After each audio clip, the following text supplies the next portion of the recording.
What is the science of reading? What are leaders doing to accelerate reading achievement?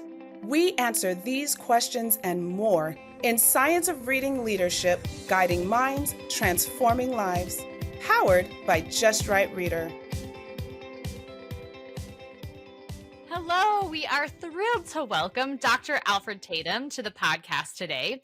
Dr. Tatum is a professor in the School of Education at Metropolitan State University of Denver. He has over 18 years of higher education experience and is passionate about relationship building and inclusive leadership.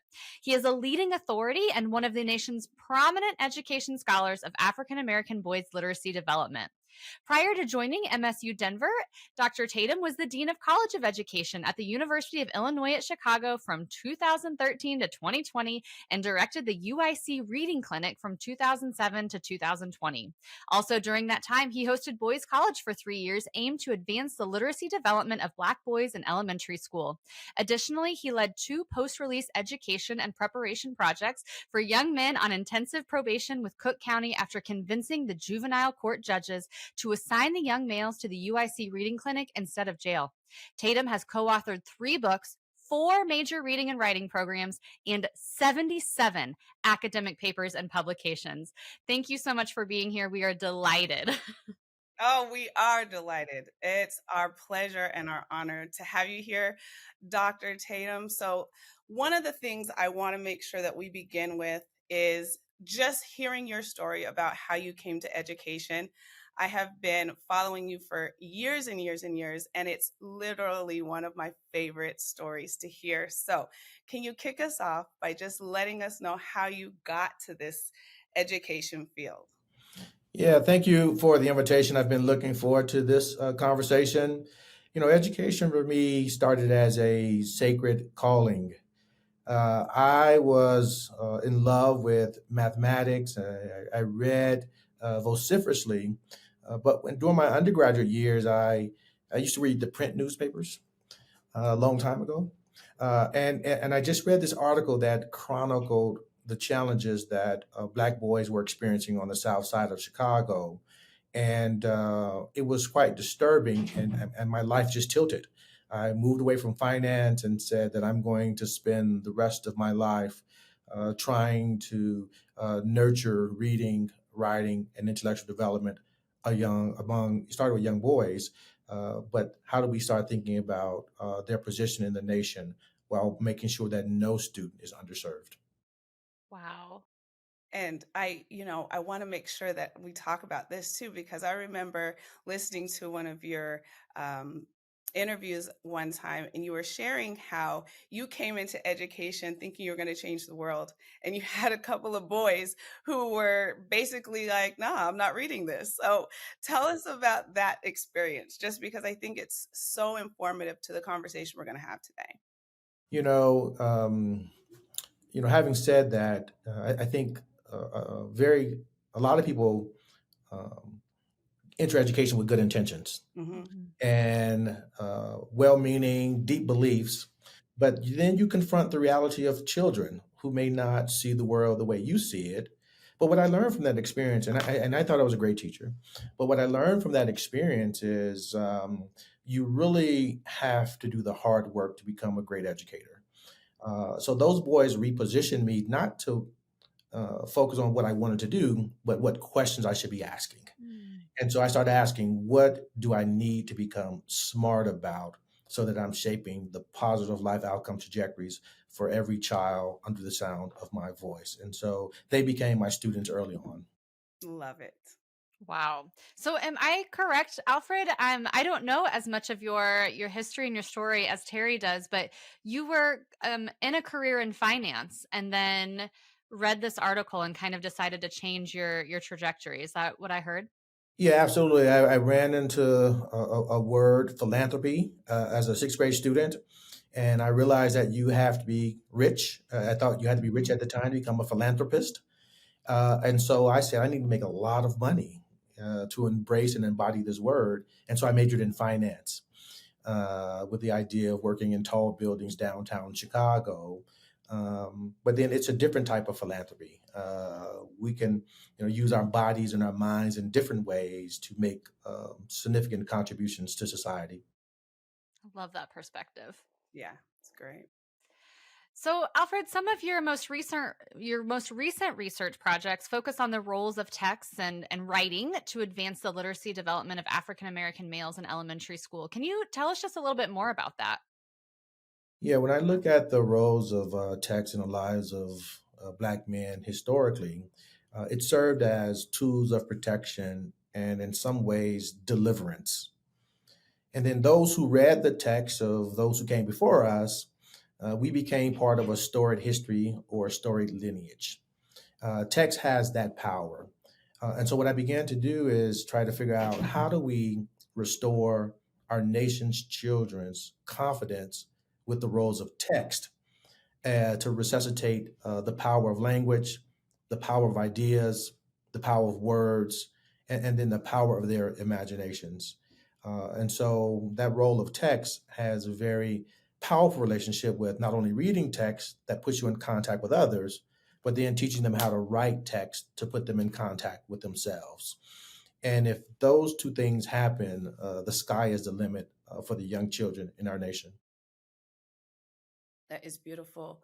So, can you talk to us a little bit about you kind of just touched on it, but I really want to kind of pull it out a little bit more because it's so important when we're talking about advancing reading skills.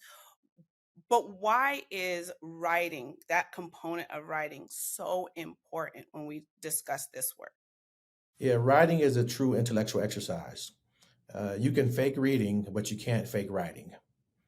And I've been saying that for a long time. But writing also gives you an opportunity to um, share your consciousness, whether it's social consciousness or scientific consciousness. And then you can find resonance in writing. In many ways, you can rewrite your own lives, and we have Mhm. many people who have done that. And so, writing is a different type of demand that allows you to not only elevate your reading experiences, but elevate your lived experiences in ways that could be transformative for those who get to experience your writing, including yourself. Wow.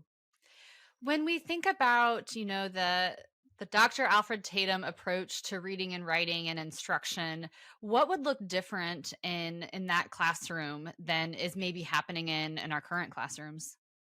Yeah, I think some of this is happening, but I would like it to happen to a greater extent. Exaltation.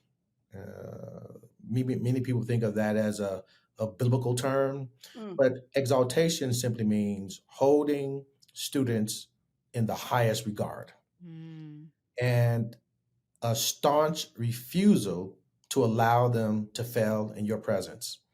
And so I began to say, well, how do you exalt students at the word level, at the sentence level, at the text level, and at the life level?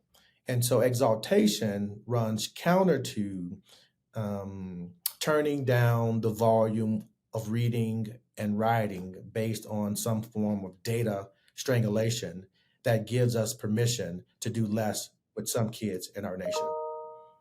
So exaltation is the cornerstone of everything I attempt to do when I'm teaching and thinking about and writing about literacy. I remember now that you say that I watched you at a panel a few months ago, and I'm pretty sure it was you who said that growth is the permission to fail students. I wrote that quote down. Tell us more about that. Yeah, traditionally we've measured um, students' reading growth in 5-year increments, usually school improvement plans. That's very different from attainment. And so growth also means you can have slow growth. Hmm.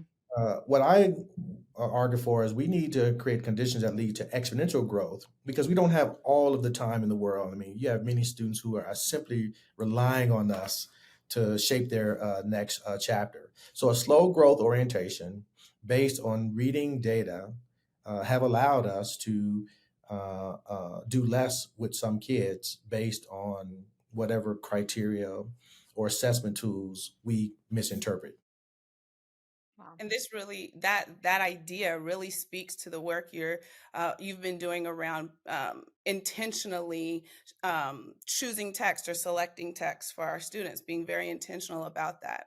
So when you think about that, how can we ensure that the text that we're selecting, especially when we're thinking about the science of reading for our early literacy students, how can we ensure that we're being intentional about the text, but also addressing the needs of those students? Yeah, I start here, and so um, I don't have a list of texts that I often go to. I often ask the question, what are the best texts among us, and how can students be well served by these texts? Language development, knowledge development, identity development, etc. And so once you have a clear litmus test of what you're trying, and academic development, once you have a clear litmus test of what you're trying to accomplish, then you go out seeking those texts. But the other part of this, if I look at the other end of the continuum, I know that students, as they move through their life trajectory, some have privileged access to knowledge and some have limited access to knowledge across the different disciplines. And so, how do I not only select these powerful texts, but make sure we have text across a wide range of topics, a wide range of disciplines, so that I'm not becoming an inadvertent accomplice of erasing students from these academic disciplines? So, biology, physics, chemistry, and development to appropriate ways, genetic engineering, all of that belongs to our young students.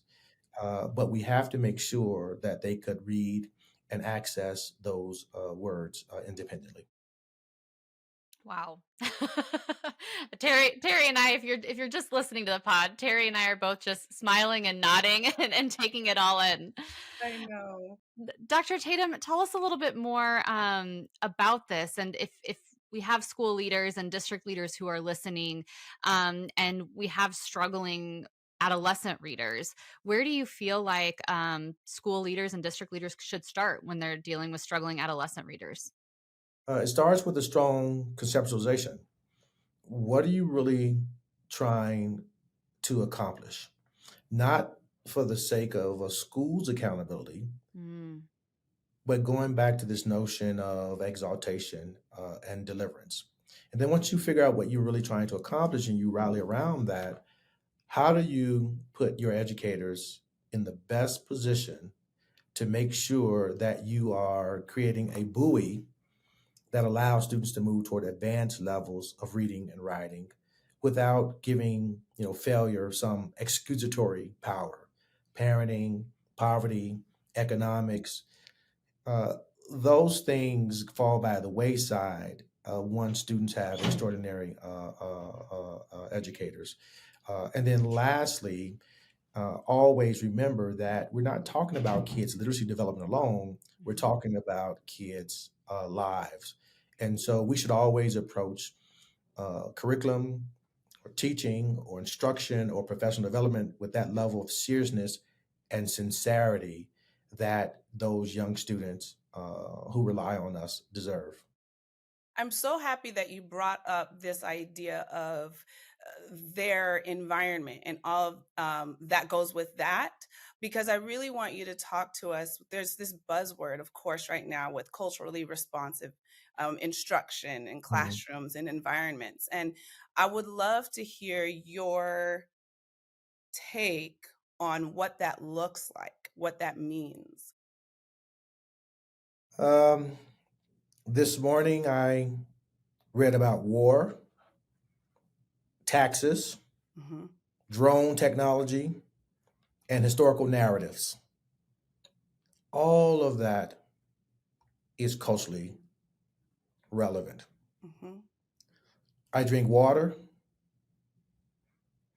I live through the lens of statistics and regression analysis. So when you hear black men are more likely to, so that means that hydrology and statistics become culturally relevant and culturally responsive. There's nothing under the sun that does not meet the criteria of being culturally responsive. Hmm. It's how we mediate it in a way that does not bastardize students' identities. So when I think about culturally responsive, I say all text across all disciplines belong to all students. Hmm. Now, if someone makes a choice and said that's not for me based on my phenotype, then they have, in effect, try to determine what's for me and what's not for me. And that's not how you protect an individual, protect the community, protect the nation. The other part that we don't really think about is language from a culturally relevant perspective. Our students can become brilliant, not just language proficiency, but reading the language of other nations and how the knowledge penetrates the psyche. So I read French text in French because it gives me a different type of elevation or cultural elevation. But we don't think this way. We're not trying to say that every piece of text is there's nothing good enough for the young master or the young mister. And we have to remind ourselves of that. I can't think of one thing that's not culturally relevant. I love that. I love that. This episode is brought to you by Just Right Reader. Extend phonics instruction, strengthen school home partnerships, and accelerate reading achievement with take home decodable packs from Just Right Reader. Personalized take home packs make phonics fun and accessible for families. Every book comes with a video phonics lesson and writing pages to help readers reinforce their decoding and writing skills. To learn more, visit justrightreader.com. Alfred, are there any pieces of current research that you're aware of or that you might be conducting right now? Any developments in the field that of the science of reading that you find particularly exciting or promising right now? Yeah, I think the nation is really trying to strike a balance in language between what we coin as a science of reading and knowledge development. And so, really sitting at the intersection of what that means, and as we pay attention to students' lived realities, and so that's really taking place, and it's taking place across all communities, whether it's the dyslexic community or the community, and they're not totally distinct, but those communities who are thinking about gifted and talented folks are wrestling with the same conversations across the continuum. But what we have not figured out is how do you take the best research among us and knowledge development to yield exponential growth or accelerate it. We're still, slow walking through this particular quagmire of our national literacy development. So, in short, we're all trying to find out what is that appropriate literacy equation that will serve us all well at the end of the day. I love that. Um, I remember you saying one time I was watching one of your, I think, YouTube videos, and you said that you decided, I think when you were in fifth grade or sixth grade, that you were going to read 5 pounds of of literature a month or something like that. And I feel like that kind of fed your love for reading. So I have 3 daughters, and I have a couple that love to read, and I have one who's just brilliant, and she just does not love to read. But I want to know, what can we do as teachers, as leaders, as parents? What can we do to help foster a love for reading so that our children can learn to read, so that they can love to read? What can we do to help facilitate that? You have to hug them with text. Oh gosh, that was such a beautiful answer. I'm I so know. sorry that caught me off guard. Yeah, and I think about my own sons. The older they got, I still try to hug them, and they try to resist it, and but I did the same thing with words, and so sometimes just you know letting you know that this is a hug is sort of comforting, and lets you know that someone cares about you, they're on your side, and so there were times I would hug them with a gorgeous word or a short paragraph or a quick conversation about text. And these were really literacy hugs. They had no idea, what that, how that. And I did it as an eighth grade teacher. I used to hug my books, and my students used to make fun of me. I did it unconsciously. And I said, by the year's end, I'm going to make sure some of these boys and girls are hugging text as we walk down the hall. And true to form, it came to a reality. How are you hugging them? And not a false hug, and let them know that um, whether it's easy or challenging, I'm right there with you, and embrace it. They'll eventually embrace it. We need teachers and leaders who love books and who read for their own humanity as well, and to be able to take that love and pass it on to the next generation of students. Alfred, do you have any, I'm sure working with schools and districts all over the country, what about early literacy? What about our students who maybe are not even in kindergarten yet or are in kindergarten, 3, 4, and 5-year olds? What are ways that we can hold them in the highest regard and give them the foundation they need to learn to love reading? I mean, rich conversations. One, honoring that they're just the smallest among us. But having said that, they have these intellectual ideas. I mean, they're full of questions and ideas. We never want to snuff that out. Hmm. But rich conversations and language development. There have to be opportunities where the youngest among us find joy and laughter. When I have a kid smile and laugh, that goes a long way. But then also stoking their knowledge development too. And so these are these rich, powerful, meaningful read alouds. And don't be afraid to try to make their heads explode. Just because a word is big, and if you ever watch the cartoons, they don't care.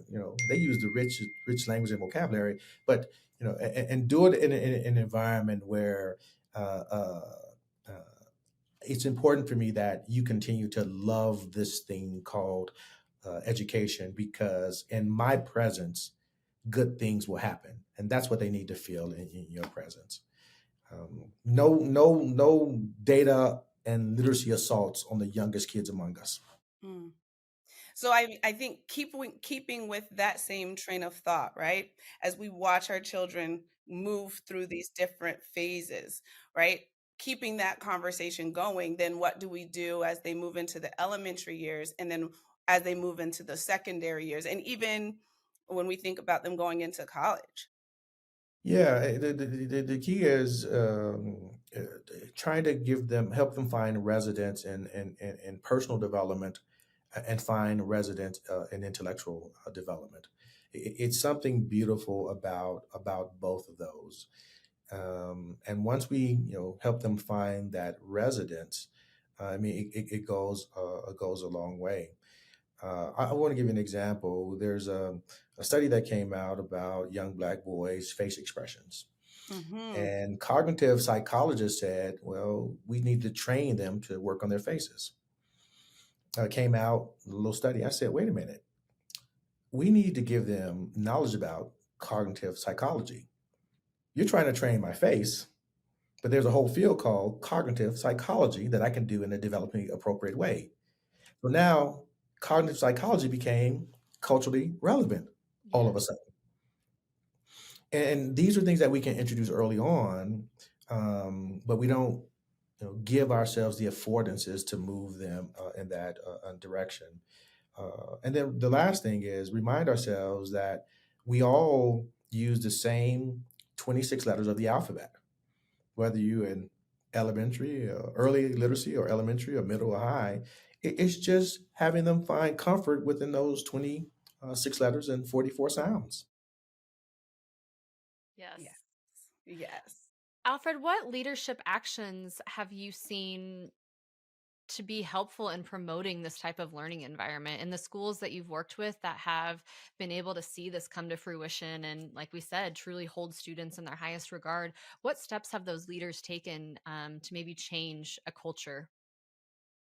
I'm going to talk about a recent event. I'm working with a couple of school districts now, long term. Shifting the language is critically important. When we start shifting from advanced or basic reading, I mean, from basic and proficient reading to advanced reading, it forced the district that I'm working in to ask different questions. Mm-hmm. The assessment team, here's another example. The assessment teams have to do a better job of not using data in corrosive ways. So we just had something at Bunnell Elementary in Florida. They brought the elementary students to the assembly and they said, if you don't increase your scores, you'll go to jail or die. But if you do, we'll give you Chick-fil-A. Death on one hand, Chick-fil-A on the other. True story, about a month ago in Florida. But what was happening is data were being used as the enemy of the good. Mm-hmm. And if you don't frame that conversation in language, it misses the mark. And then someone within the district has to figure out this is how we're going to concretize our steps. And so there has to be a true plan related to that. You can't let you can't let us off the hook. I mean, if you're my leader, don't let me off the hook. Help me persist, help me become smarter, help me do something meaningful and significant in the lives of those I am responsible for teaching. And you can do it with the ethic of love and care too. Yeah. I think that one of the key things that you're is pervasive through this conversation is that idea of loving and caring and bringing everybody to a sense of that feeling when we're really talking about creating a love for reading. And I think that that's beautiful. It's a whole not new approach, but it's a powerful approach that I think is overlooked sometimes. Yeah, I mean, it's critical. I always ask the question: are we preparing kids at scale, scope, and intellectual sophistication? Hmm. If we can't say we're preparing them at scale and at scope and intellectual sophistication, that's a meter that we need to readjust. Amazing. So, where can people find out more about your research and all of the work that you've been doing?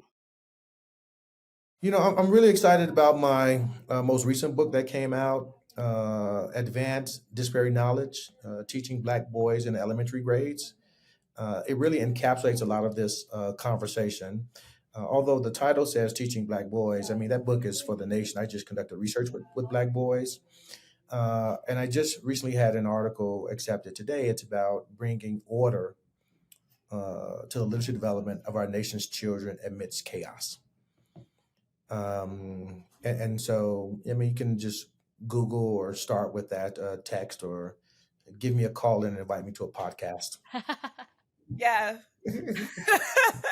I'm hoping that, my book arrives on time because I cannot wait to dive into it. And I'm just so excited about this work. Yeah, Really but am. it's a lot of, I mean, a lot of good people who are doing great stuff. Again, we just have to order it in a way that gives it the force and the momentum to make sure that students are not erased. However, we define that broadly. I love it.